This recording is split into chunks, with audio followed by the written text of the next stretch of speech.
right, so I'm going to do a reteach today. I think I did it. I'm going to go back because last week I really felt like I didn't do it good justice in teaching. So I went and did a little bit more research, did a little bit more studying, and I had to cut the class short last week. So I'm going to go ahead and do some reteaching. So if you were here last week, you're going to rehear some things as well. So discussing Passover, and it's a celebration of spring, birth, and rebirth, a journey from slavery to freedom, taking responsibility for yourself, the community, and the world. So when you go back and you think about what's happening at Passover, you have to go back to some specific things in history. So we're going to touch on those things as well, because I felt like that I just kind of jumped off and left. So it happens on the 14th day of Nisan, Nisan. And we read the scripture, Deuteronomy 16 through 17. 3 times a year, all your males are to appear before Adonai your God in place he chooses for the feast of Matzot, for the feast of Shavuot, and the feast of Sukkot. No one should appear before Adonai empty-handed. The gift of each man's hand according to the blessing of Adonai your God has given you. And we did talk about the offerings, and the gifts that you should bring should be above and beyond your tithes. And it is a time to give into charity, which we're going to also go in and talk about as well. So looking at the reasons behind Passover, on the surface, it just kind of looks like a celebration of the redemption or of the Exodus. So the Jewish people, or the children of Israel, being set free from slavery of Egypt. It can also come across as just kind of a hit and miss of different things in history. It's always has the first moon of the spring equinox. So that's kind of cool to think about that Passover is going to be on the first moon of the spring equinox. And if you've noticed, during Purim, have you noticed the moon? Mm-hmm. So it's a new moon, and it's big and beautiful. It's just gorgeous. So I know that's Purim, but we just finished Purim, and now we're talking about what we're going into with Passover. So think about, sometimes we think that Passover and Easter should line up. Well, they kind of will, but it's all based on the Jewish calendar and not the Gregorian calendar. So this is a time that we are, with Pesach, that we are full spring. So what do we know about spring? After winter comes spring. And what happens with spring? What are we doing? We're looking at our plants. We're waiting for that green leaf to pop out. Did it die? Am I pulling that up? Am I replanting that? Or am I going to give it some time to show me a green leaf that it's coming and that it's coming up? So it's a rebirth, and it's a renewing of everything. Everything's coming back to life. So we'll look at some symbolism there as well. So it's not only to tell the story of Exodus, which is mostly what happens, but it's actually to personalize the history. So it's the experiencing the journey of the children of Israel. So not just merely tell the story, but to put yourself in that position. Could you leave? Could you leave into the unknown? Would you leave to start again? So you can kind of personalize that as well. So Passover, we also say Pesach. So we're going to talk about several names that you'll hear. Excuse me. So we call Passover, that's generally what we call it. And the Hebrew name Pesach, Pesach, is literally translated into passing over, skipping over. So now put that back into Exodus. Put that back into the story of the children of Israel escaping the last plague, the death of the firstborn. They were skipped over But there's a big, huge if. If you do these things, I will pass over you. So the if means, if you do this, will you be obedient? Will you trust me? So that's what we're talking about. I felt like last week we were missing some stuff, the really significant meat of it. Passover, Pesach, is also a source of the word Pascal. So I know you might have heard that word. Pascal lamb, that's definitely looking towards Yeshua. And a lot of studies from where Orthodox Jewish people are studying, they say Paschal lamb is the lamb of either Passover or what the Christians, and they say the words Christians' Easter holiday. So they recognize the Paschal lamb is significant. Okay? So it's quite interesting. There's also another name for Passover, and it's Chag HaMotzeh. So that's the festival of unleavened bread. So because you eat the unleavened bread, that's the manna that we would eat. Okay? All right, so there's some do's and don'ts that we'll talk about with Passover. So it's the 15th month of Nisan is the beginning of the unleavened. Okay, so the 14th is the first night, and then the next night is the beginning of the 7 days of unleavened. So I know that kind of sounds confusing, but you have the first night of Passover, so you have Pesach. Then you have the week of unleavened bread, and in that time you also, we talked about last night, Becharim, first fruits. So you have Pesach, first fruits, Omer, and then right there, all of that together is happening all at once. And it's the beginning of the unleavened. Okay? So, remember, you have questions, write them down. Rabbi will be here, I promise. We've already had this discussion. I said, I'm not doing it justice. You have to come back. So, anyway, so fingers crossed. Prayerfully, he'll be back on the 3rd. So as I'm teaching, please write your questions down and shoot me the emails, and I will get them, and they'll be answered. Okay, so there's what they say is when you are outside of Israel, we talked about this with Purim. When you're outside of Israel, you don't necessarily have to do the Seders at the same time as they do in Israel. They definitely say that you need to do it before, within the first 2 days that it starts, that you would do your family Seder. And so you want to be sure that when you're looking at calendars and things like that and you want to do a Seder, generally the first night is with family. That's tradition. And then the second night is with the congregation or your community. Okay?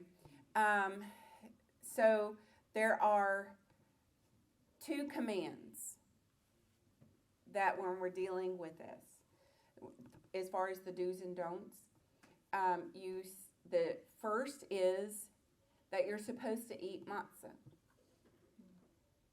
on the first night. Okay? And then you should eat no leavened bread for the entire week. So that comes from Leviticus 23, the beginning of Leviticus. If you look at Leviticus 23:5, it should have it in there, or it will have it in. Orthodox Jews don't simply, and we talked about this, about how they clean out their homes, so we're going to get into that in just a little bit, but they don't necessarily buy packaged food either. So think about that. So when you go into, and if you have recently, we just finished Purim, so when you go into a store, you'll see boxes that will say kosher for Passover. Okay, so they've made sure that when those prepackaged meals are prepared, that the meal or whatever it is that they're using, like the flour or whatever, has only been soaked or treated or whatever a certain way, so that it doesn't become a leavening agent. Okay? So there's an Ashkenazi way of doing the unleavened, and then there's the Sephardic. So I'm Ashkenazi. You can look at me and tell that I'm not Sephardic. Sephardic is Latins, Spaniards, the Arabic blood. It's usually more the dark-skinned, dark-haired. I am not. So I'm definitely Ashkenazi. And so we'll be getting into some of that. So I wanted just to kind of give you a big overview of how different groups actually approach Passover. So, and then I also wanted to talk about, and Dad will do this at the Seder, but Dad will do it more from the perspective of symbolism pointing towards Yeshua. When you look at the matzah, it has holes in it. So the reason that it literally has holes in it, the literal reasoning for that is so that it wouldn't have the appearance of rising. So, you put a flour tortilla, that's actually flat, right? But you put it and you cook it, what does it do? It rises. So it has the appearance of leavening, right? You poke a hole in that before you put it in the pan to cook, it won't do that. So the matzah is stuck with lots of holes so that it won't rise. Because the point is, if it rises, it must have some sort of leavening agent. So that's a hard word. Okay, so that's just one of those things. We just don't want to have the appearance of that, okay? So that's something that's done. Okay, so we're going to talk about the whole reasoning for avoiding the leavened bread. That you don't want to have the appearance of having that in your home and all those kind of things. And it's mainly because it's what the Eternal One, so this is a term that the Jewish people use. Okay, so think about that. The Eternal One did for me when I came out of Egypt. Okay, so think about this, that this is a statement that is given in synagogues and in Hebrew schools to children. That they're being told that it's what the Eternal One did for them when they came out of Egypt. So, spiritual aspects of that. What's our Egypt? What's our Egypt? So it's sin. It's what's keeping us from a closer relationship with Yeshua. And who is our Eternal One? And how do we get to him? Right? So when I read that statement, I was like, oh, and see, I still am covered in chill bumps. So it's like, wow, they're being taught this. This is that first mustard seed that's being planted into the hearts. And I'm like, yay, this is exciting for me. So we talked about what chametz represents. So then they also teach them about, during this season, the chametz. And they say chametz is ego. Well, what causes us to have egos? Sin, pride, which leads us back to sin. So, there's all of these kinds of things, and they talk about then in several different religions that they use certain things to teach their children, their adults, their people in their group about egos. And I was like, okay, so we're still planting seeds of that we need to, even though they're teaching them about being a good person, but still those little bitty mustard seeds, that all it takes is the right moment for God to just set that up, a divine appointment between a believer in the Messiah, born-again believer, and someone who's not, and be able to use those statements. And then for it to be brought from their history, their knowledge that they've been taught, and you say, remember when you were taught about this? if you went to Hebrew school or you sat under leadership, remember when you were taught about this? Think about what that really means. And then you just get the wheels spinning. I just think that's a really cool way. So I think it's great. So in this time, because of the season, and they want us to go on, and what God wants us to do is go on this journey, is that we take this week to deflate ourselves. So we're not eating matzah. So visualize yourself and saying, okay, I'm going to rid my body and my soul of this egotistical puffery. These things that cause me to carry around a badge of, look at me, I'm so good, right? Take the badge off and say, help me. So, and to remember that we're no better than the lowest of slaves, people who are still in bondage, people who are enslaved to things, could be sitting right next to you in services every single week, wearing a beautiful smile or handsome smile, but still enslaved to something that they've yet to given up. And to say, I'm going to take that leap of faith and I'm going to let God have this and take this from me so I can be free. So there's that. We want to become aware of who we are, who we're not, and who we want to be. Okay? So that's kind of the journey that we should be on during that season. Within those 7 days. So now we're going to talk about the actual preparing for the Passover Seder and for preparing your home for the 7 weeks of, the 7 days of matzah. So it's the whole planning. And it's extensive. We talked about that they literally go everywhere and check everything to make sure that one little bit is not left behind. And so there's a lot of planning because when you're used to using certain things in your homes, then you have to now plan.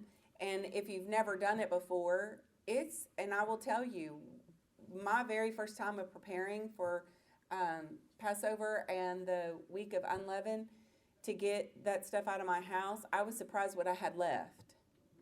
And I went, wow, this is a lot. And my first year, I threw it all away. I was like, just throw it away. And then when you go back to the grocery store to repurchase this stuff, you learn, wow, I know there's probably another way I can do this, that I would be okay with not throwing all this stuff away. And we did talk about how some people give it away as gifts to people who are not Jews. And so, they say, well, hey, I have these things, and do you need them? And you typically find someone who is less fortunate, they're poor, they're needy, and so you go into them. You cannot give to food banks, you cannot give to soup kitchens and things like that, because this is all opened used packages. So you have to find someone that that needs it and who that you're comfortable with, and they'll be comfortable with you giving them used or opened items. That you just scoop things out and, it's not contaminated. So the other thing is figuring out how the best way to involve the entire family. So this is not just the mama takes 2 or 3 days off from her job or from homeschooling or from doing a corporate job or whatever to go home and do all the work herself. This is everybody gets a job, because it's not about one person doing it all and taking the meaning to heart. It's about the entire family taking the meaning to heart, because this isn't just about cleaning out.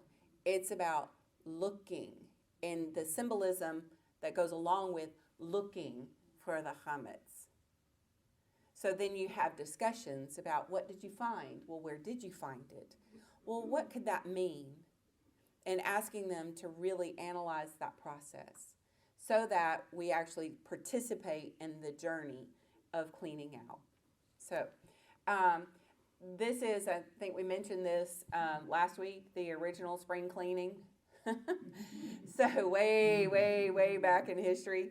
So the original spring cleaning is for sure. So, but this is just something it's a tradition. It's something that takes place that we're doing, and you typically start 2 weeks. This is not, I'm going to start this the week before, a couple of days before.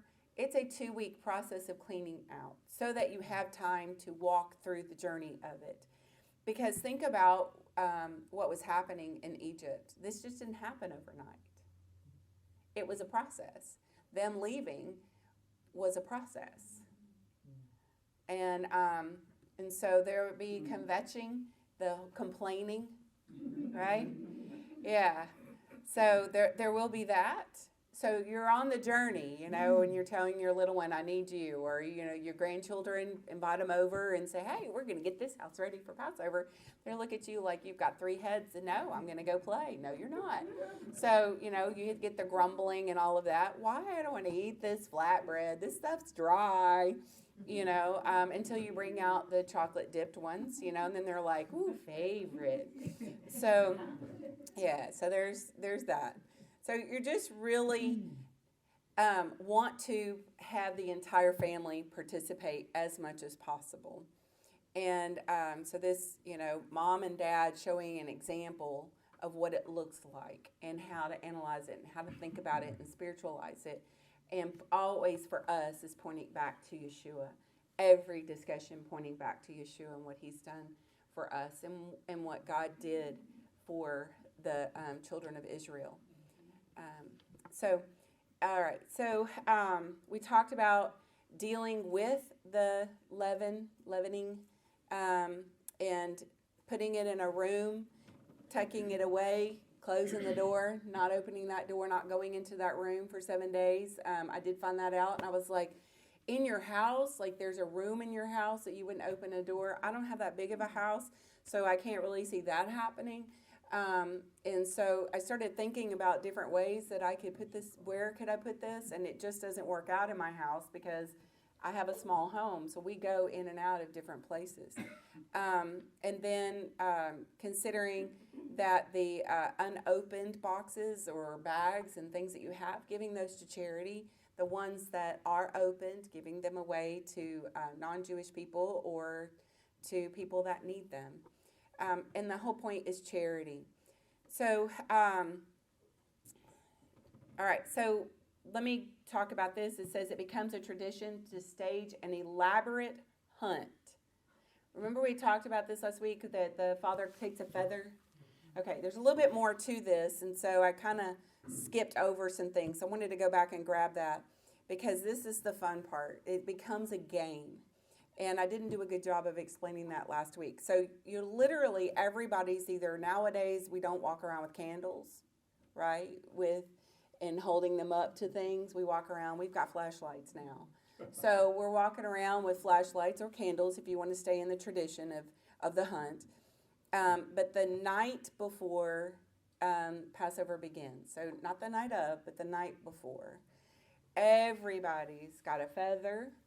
They've got a paper bag, and they've got a flashlight or a candle, and we're going into all the crevices of the house. Now, before that happens, the mom and dad have now planted, or if there's no children, the lady of the house has now gone and put things, like on windowsills, on a little blade of the blind, the mini blinds or the wooden blinds.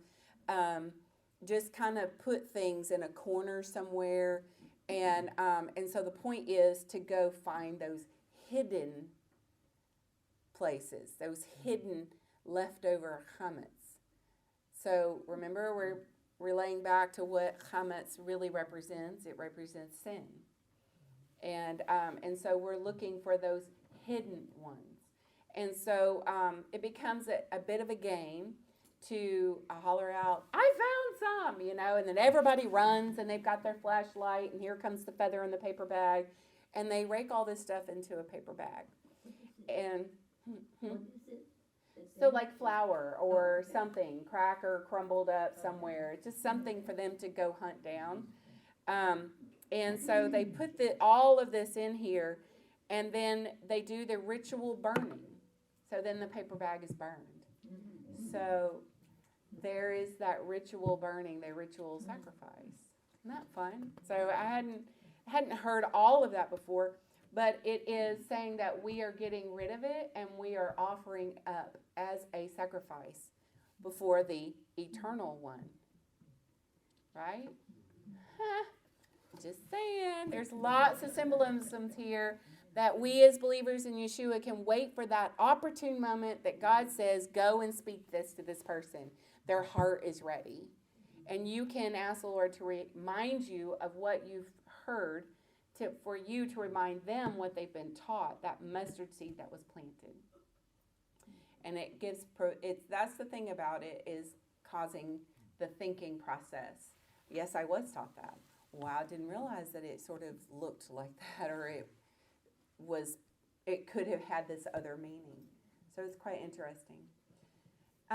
So the Seder, we're going to now move on to the Seder portion of the Passover. The Seder is the heart of it.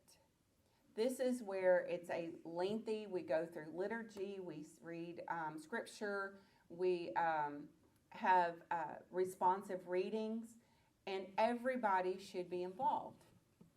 And so Seder in Hebrew means order. Okay, so it refers to pretty much in traditional Seders, there's 15 steps in a Seder that you go through, and then you actually have a meal. Okay, so I already talked about the first night being with the family, and then the second night is usually with the congregation. So on your calendars, it's not the second night. It's the next to the last night, but it's April 21st, and there's going to be a Seder in the sanctuary, and Dad's going to lead it. And we've been talking about this. He's going to be here April 3rd. I said it earlier. He's going to be watching this, and I'm making the announcement. He's coming April 3rd. I said, you've got to come back. So anyway, so April 21st, and I'm not sure. I think it starts at 6. And so we didn't want to do it on the Friday, just simply because that's hard for Dad to get someone to be there on a Friday night. So we're sticking with it. It's always been on Thursday. We're just going to keep with tradition for Dad to be able to do it on a Thursday night. So, and I'm sure Linda will have the tickets starting up pretty soon, and the sign up where you can get your tickets. I know she was working on something before, so I believe they made an announcement last week. I heard something last week. Maybe I dreamt it, not sure. So, but the entire Seder that takes place, the food that is there, everything is symbolic. That's part of the actual Seder. And then what you would eat for dinner would be symbolic. And usually that meal is something that is done in your home. If you do a congregational Seder, I think that you're probably a little bit more apt to be at the mercy of who you can get to cater in and the cost of it all. If you wanted to keep the cost lower, you typically have chicken. And then you would have the shank bone, as a symbol of the lamb, the Paschal lamb. Okay? So part of it is the Haggadah, and it happens every year. It's funny to me. Because I remember my first time of picking up something that was used in the synagogue, and you open it up, and what do? We do this, right? We flip open this way. Yeah. So you're looking at your Haggadah, and you turn like this, and you're like, wait, where is he? What's happening? So it's this way, right? Because we're thinking of it in Hebrew, even though it's written in English and translated into English. So just a little bit of a cheat for you. If you come to the Seder on the 21st, or you do one in your home, you need a Haggadah to walk you through it. If you use a traditional Haggadah, I will tell you it takes hours to go through, because there is a prayer and a blessing for everything. Okay, so if you've ever been to a traditional home, a Jewish traditional home that does a traditional Seder, it's a long, lengthy, but should be extremely interactive. So you're not just sitting there going, no, no, no, no, no, no, no, no. You are really just actively participating. And so one of the things I hope happens this year is that children come. I know it's on a Thursday evening and it's hard for families to come with kids, but the searching for the Afikomen is extremely symbolic, and we really need kids there. So spread the word. We need little people. So teenagers and younger, we need them because it is a searching for the Afikomen, and that's really important. So, and if you don't know what that is, you got to come to the 21st to find out. So, because that's not part of this teaching. I'm not going through every single thing, just kind of planting little seeds of, wonder what that is. So, it's also important that you're looking who's coming. For a traditional community Seder and a home Seder, you really want to try to reach out to the non-believing Jewish community. You really do want to invite non-believing Jews that are secular Jews. They don't do this. They don't do anything. They're not traditional. They don't follow any traditions whatsoever. And just bring them into your home. I will tell you, you just don't go knocking on the door of a person you've never spoken to, because it'd be like, what? We're all very relational. So building those relationships and friendships and feeling accepted is really important. We may be different, but you accepting me, I'm accepting you. Without, if you're an unbelieving Jew, they absolutely know that I'm praying for them, because that's not something that I hide. But I do love them, love my friends that are non-believing, and one day they will be. And I keep telling them, one day you will be. One day God will reveal himself to you. So that's just one of those relational things. You also want to invite people, if you've done traditional Seders before, or if you've been to one and you know how to do one, bring in people who are non-Jews and introduce them to this and talking about the symbolism of it all. And so, and going through it. So it's really important that we're continue the Seder ritual, but in the Seder is discussing the actual symbolism that's all part of it. Okay, so talking about the actual going through the Seder, that we're talking about freedom. So it was a choice, and that's what we need to remember, is that the question is why did God let the Jews be enslaved in the first place? It was a choice. They chose to go, remember? They chose to go. So then the consequence was slavery, and they chose to stay, right?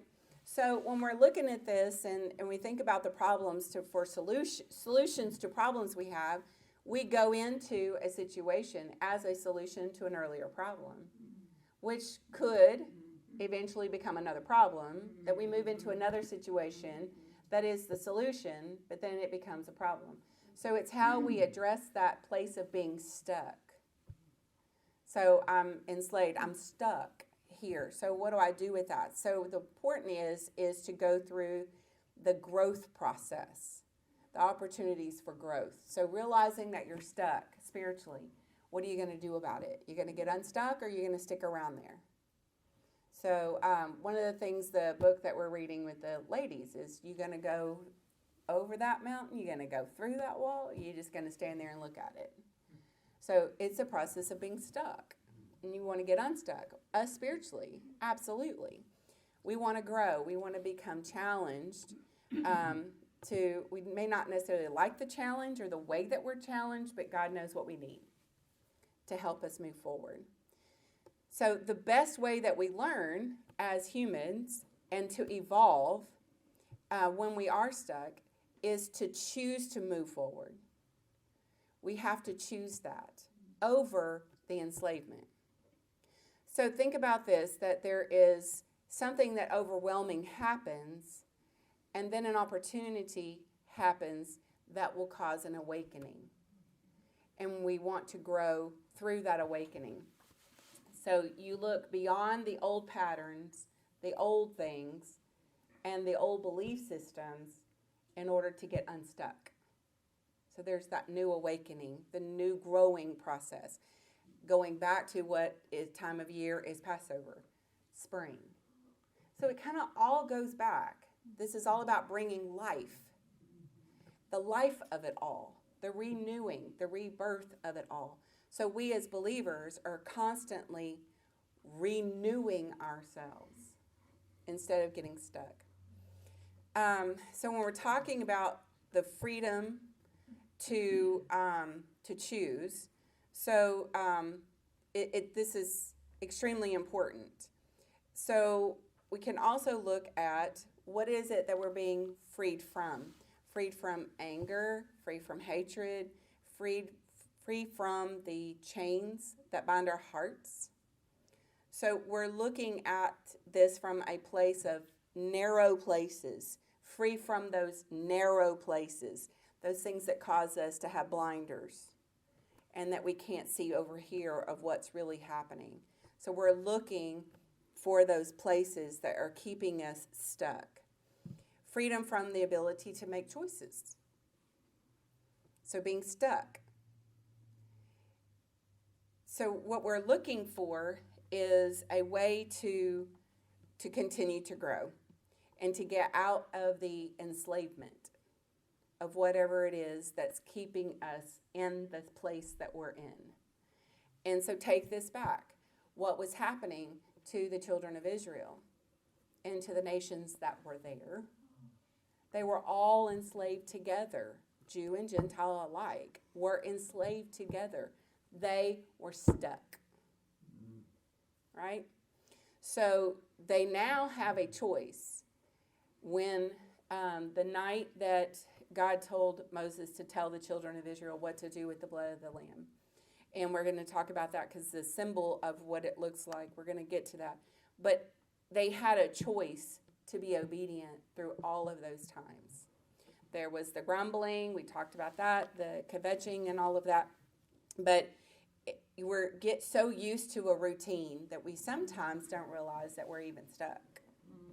This is my daily routine. And let me tell you, this is how you know you're stuck. Let something happen in your life that busts you right out of your regular routine, and you'll find out real quick how stuck you are and how unwilling to be unstuck you are. So that can happen. And so then we have to definitely look to our God and say, wow, I didn't realize that I was really depending on my daily routine to keep me sane. That I wasn't relying on God to keep my mind on Him and my faith in Him that He's got me in all my situations, that I really have nothing under control. So there's that. One of the things that's mentioned in the Seder is Dayenu, enough. So part of what it says is, would it have been enough if? Would it have been enough? Or it would have been enough if. And so this is all part of the Seder, and I'm not really going to go into that part of the readings. But Dayenu doesn't mean you should just hang out because it was enough, right? Dayenu means that you must appreciate where you are, what you have accomplished, and you've learned to appreciate others. And you're really not looking at yourself into what I have accomplished, but what God has accomplished. So you remember, we're always going to point this back for us as believers of what God has led us through. And so you're always pointing this back. And that's really important. It's a call to remember humility. Because without God, what would it look like?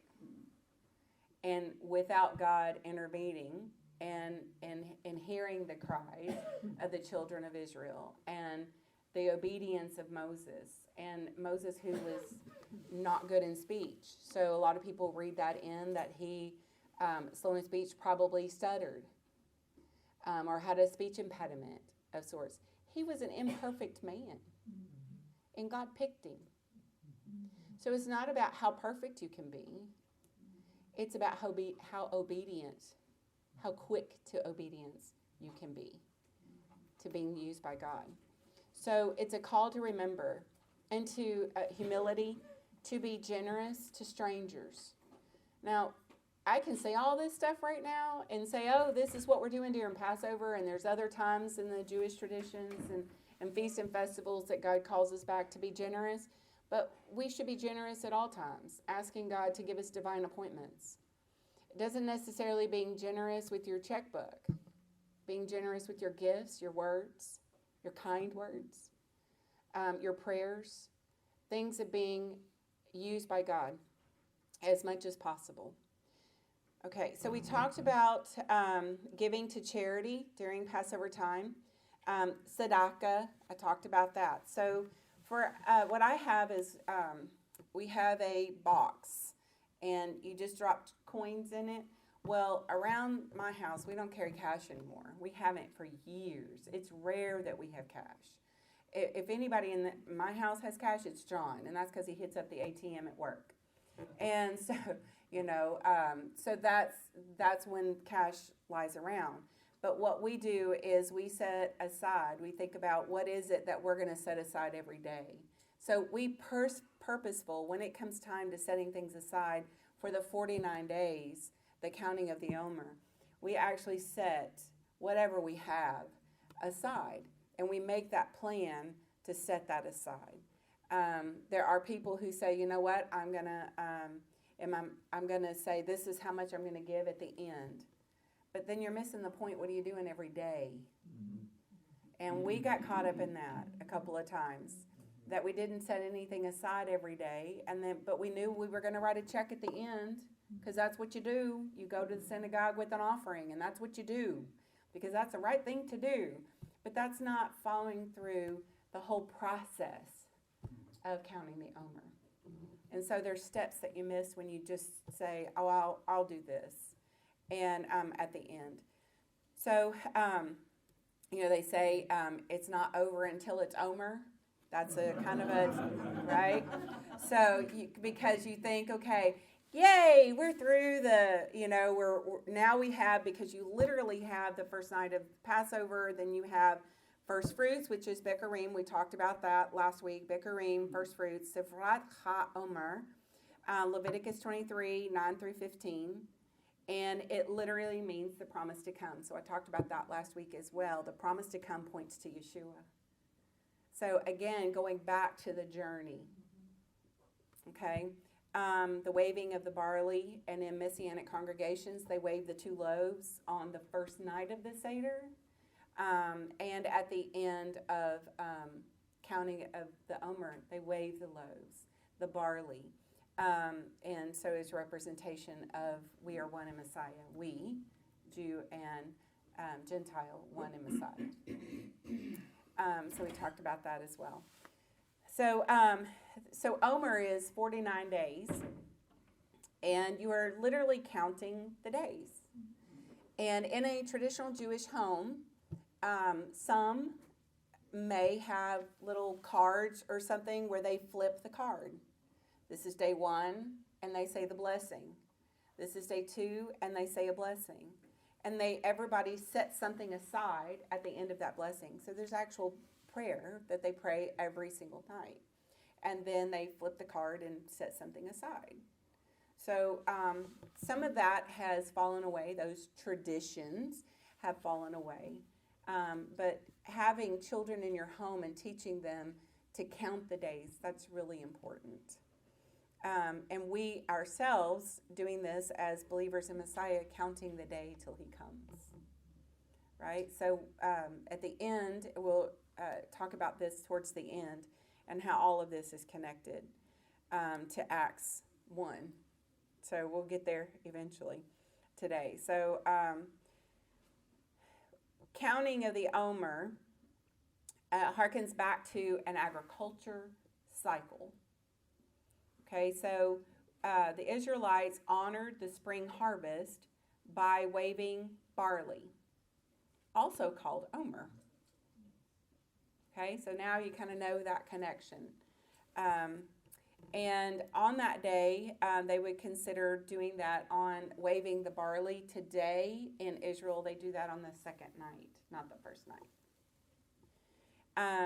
And they count the days from that point, 49 days, okay, until the wheat harvest comes. So the barley's been harvested. Now we're 49 days. We're going to have, am I that far? No, I got time. Okay, so then we're working towards Shavuot, a.k.a. Pentecost.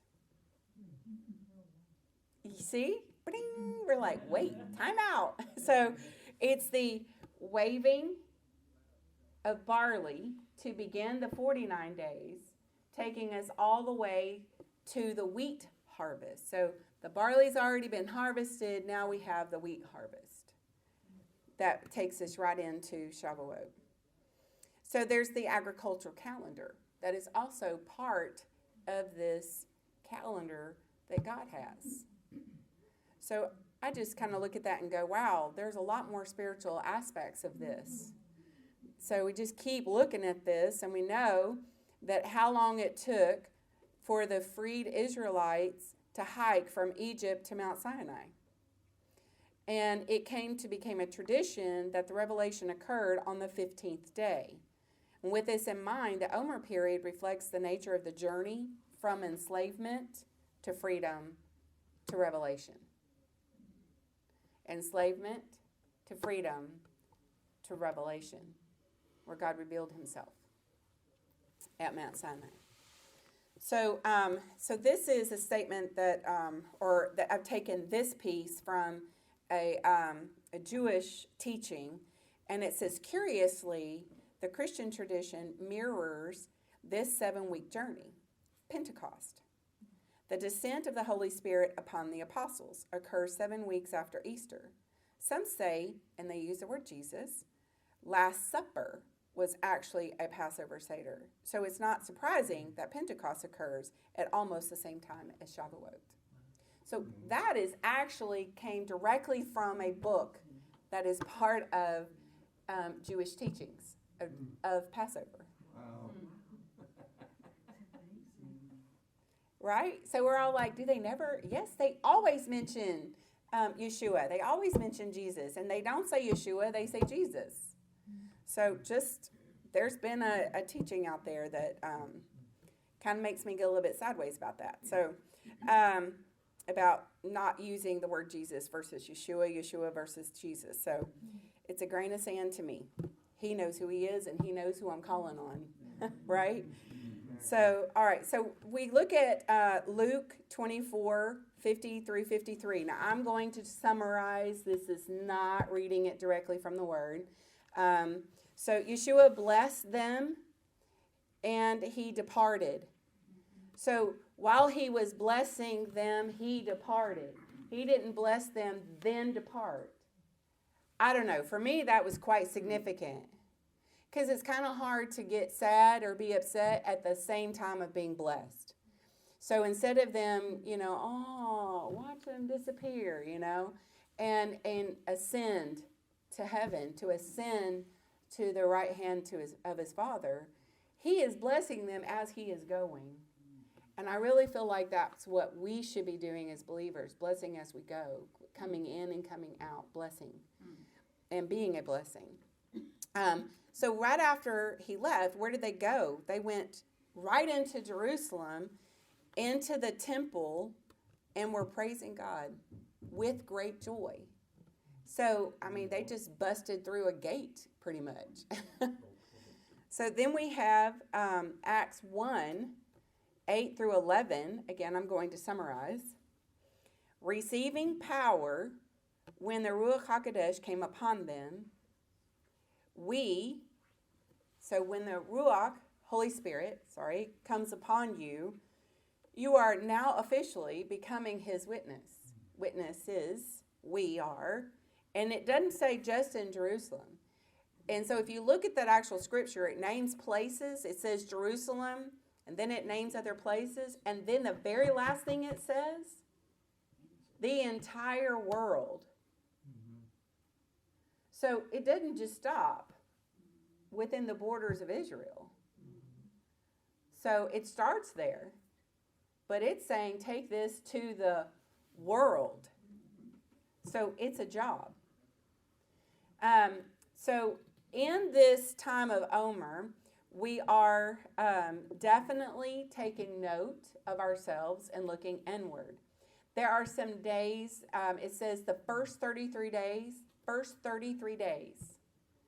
Now there might be, some might see that as symbolic of Yeshua's life. Okay? That we are taking a semi-mourning period. In tradition, Judaism, there's no weddings, there's nothing joyous and celebratory. Like if your birthday falls during that time period, you wouldn't necessarily celebrate your birthday on that time.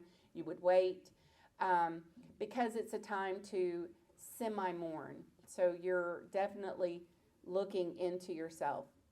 I mentioned it earlier. What am I not, and what do I need to be? And so you look into that. Yes. Is a Purim just like a Fat Tuesday, in the sense that you celebrate, or at least you have fun and things like that before you go in the morning? Well, so that's Purim, and this is Passover. I know. Yeah. I know. So yeah. I'm saying that I was just thinking that because this is solemn. Right. So is, if you think about and so I'm going to segue, or not segue, but I'm going to pause the Passover real quick, in saying that Purim is a time that we are remembering. That's what we're doing. We're remembering what God did for the Jewish people through the obedience of Esther. Okay. And so you start off with a fast, and then you end with a celebration. And if you'll notice that a lot of times with Jewish traditions and customs, you start off with a fast, or you start off with something somber, and then you celebrate. Right. So that it's just, to me, symbolically, is a representation of our walk in Messiah. So in remembering. So the biblically, specifically counting the days of Omer each evening, beginning the second night. There are 2 moons that happen during the counting of the Omer, 2 full moons. And so there is a prayer that is stated, and I talked about that earlier, is when you are, each evening, you say the prayer, you recite the prayer, and then you count the day. So this is day 1, and so you've got a little fill-in-the-blank kind of prayer that you would typically do, traditionally do. There are also times, I'm going to tell you, very modern world that we live in.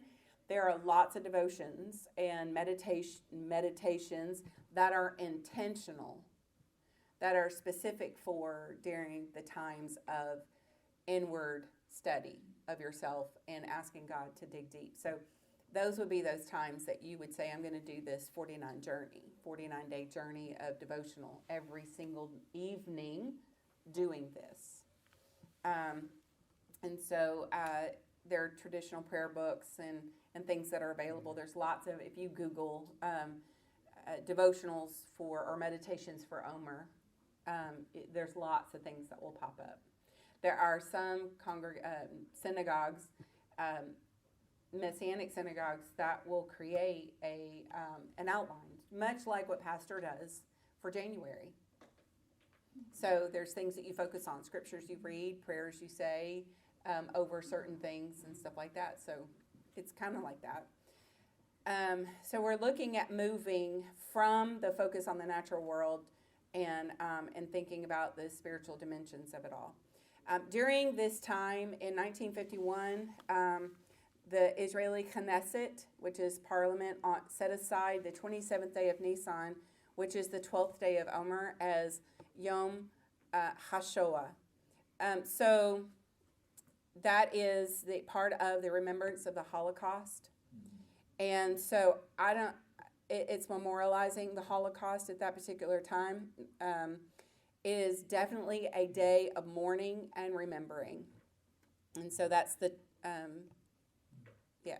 And so I will tell you if you've ever been able to see a video of what the main highway that runs from Jerusalem out and in, I think it's called one. If you've ever anybody been to Israel? And you've been in a vehicle on that one road that goes into Jerusalem, and you don't ever look behind you because you really don't see the vehicle behind you. You see the face because that's how close they are to you, and they're doing this, right? Beep, beep, beep, beep, beep, beep, right? So it's aggressive, much like what you see here in Houston. So, but I would say Houston on steroids over there, like 100% worse. It's pretty intense. And so you pack your patience and all of that because you're going nowhere because the person in front of you is going nowhere either. And you're surrounded by everyone going nowhere quite slowly. And so it's just you go, and you don't plan on getting there on time ever. And that's why they call it Jewish Standard Time, because of the highways.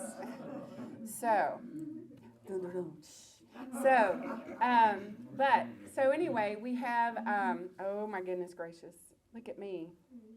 Okay, I have 2 minutes, real quick. So, and I'm almost finished anyway. So we have that particular day. If you can find a YouTube video or whatever, go try to find I'll spell it for you. Yom is Y-O-M, and then Ha, H-A, so it's another word. So Yom Ha hyphen Shoah, S-H-O-A-H. So it's a day of remembrance.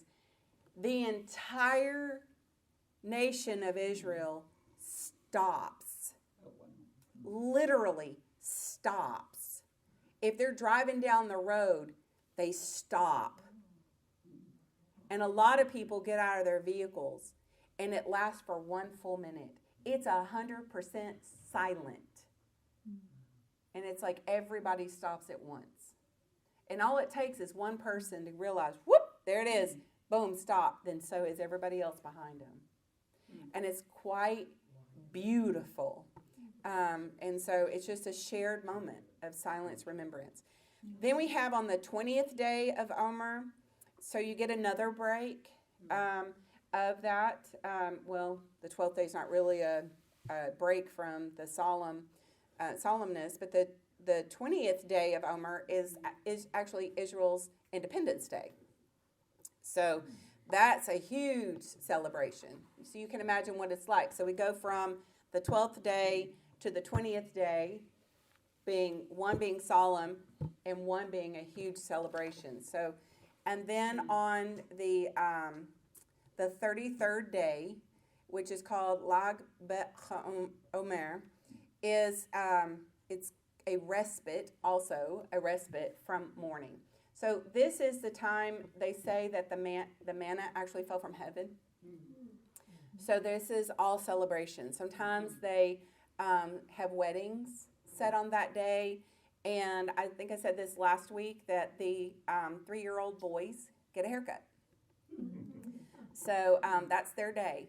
So popular activities, bonfires, archery contests, and the archery goes back to a specific event in history that took place during the Holocaust. So you can look that up when that happened. So, and then the universal themes pretty much, and just to close out, is to consider that it's the first month of the Jewish New Year. It's a little bit confusing because people think Rosh Hashanah is, but that's the biblical New Year is Passover.